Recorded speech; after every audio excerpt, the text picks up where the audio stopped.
Salt Rajat Virat ಅಬ್ಬರಕ್ಕೆ Mumbai ಧೂಳಿಪಟ. ಸೋತಿದ್ದ ಪಂದ್ಯವನ್ನು ಗೆದ್ದ RCB Mumbai ತಂಡವನ್ನು ಧೂಳಿಪಟ ಮಾಡಿದ್ದಾರೆ. ಮುಂಬೈಯಲ್ಲಿ ಆರ್ಸಿಬಿ ತಂಡ ಮೊದಲು ಬ್ಯಾಟಿಂಗ್ ಆಡಿದ್ದು ನಮ್ಮ ಆರ್ಸಿಬಿ ತಂಡ. ಫಿಲಿಪ್ ಸಾಲ್ಟ್ ಹಾಗೂ ವಿರಾಟ್ ಕೊಹ್ಲಿ ಆರ್ಭಟ ಅಂತೂ ಸೂಪರ್ ಆಗಿತ್ತು. ಸಾಲ್ಟ್ ಬ್ಯಾಟಿಂದ 50 ಕೂಡ ಬರುತ್ತೆ, ಅವರ ಬ್ಯಾಟಿಂದ ಹ್ಯಾಟ್ರಿಕ್ 6 ಕೂಡ ಬರುತ್ತೆ. ಸ್ಯಾಂಟ್ನರ್ ವಿರುದ್ಧ ಸೂಪರ್ ಆಗಿ ಇತ್ತು ಗುರು.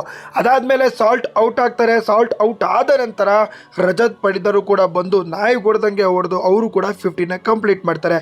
ವಿರಾಟ್ ಕೊಹ್ಲಿ ಸ್ವಲ್ಪ ಸ್ಲೋ ಆಗಿ ಆಡ್ತಾರೆ, ಆದ್ರೂ ಕೂಡ 50ನ ಕಂಪ್ಲೀಟ್ ಮಾಡ್ತಾರೆ. ಆರ್ಸಿಬಿ ತಂಡ ಹೊಡೆದಿದ್ದು 240 ರನ್ಸ್ ನ ಹೊಡಿತಾರೆ. ದೊಡ್ಡ ಸ್ಕೋರ್.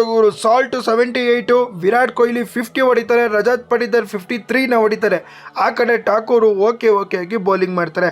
ಇವಾಗ ಮುಂಬೈ ಇಂಡಿಯನ್ಸ್ಗೆ ಬೇಕಾಗಿದ್ದು 240. ಸ್ಟಾರ್ಟಿಂಗ್ ಅಲ್ಲೇ ಚೆನ್ನಾಗಿ ಆಡ್ತಾರೆ. ರೋಹಿತ್ ಶರ್ಮಾ ರಿಟೈರ್ಡ್ ಹರ್ಟ್ ಆಗ್ತಾರೆ. ಸೂರ್ಯಕುಮಾರ್ ಯಾದವ್ ಕೂಡ ಫಾರ್ಮ್ಗೆ ಬರ್ತಾರೆ. ಆದರೆ ಆರ್ಸಿಬಿ ತಂಡದ ಬೌಲಿಂಗ್ ಸಖತ್ತಾಗಿರುತ್ತೆ. ಹಾಗೆಯೇ ಫಸ್ಟ್ ಬ್ಯಾಟಿಂಗ್ ಆಡಿ 240 ರನ್ಸ್ ಹೊಡೆದಿರ್ತಾರೆ ಗೊತ್ತಾ. ಆ ಒಂದು ಪ್ರೆಷರ್ ಹೆವಿ ಆಗಿರೋದ್ರಿಂದ ಮುಂಬೈ ಇಂಡಿಯನ್ಸ್ ತಂಡ ಸೋತೋಗುತ್ತೆ. ಆರ್ಸಿಬಿ ತಂಡ ಗೆಲ್ಲುತ್ತೆ. ಕೊನೆಯಲ್ಲಿ ಶರ್ಫೈನ್ ರದರ್ಫುಡ್ ಕೂಡ ಓಕೆ ಆಗಿ ಒಂದು ಒಳ್ಳೆ ಪರ್ಫಾರ್ಮೆನ್ಸ್ ಕೂಡ ಕೊಡ್ತಾರೆ.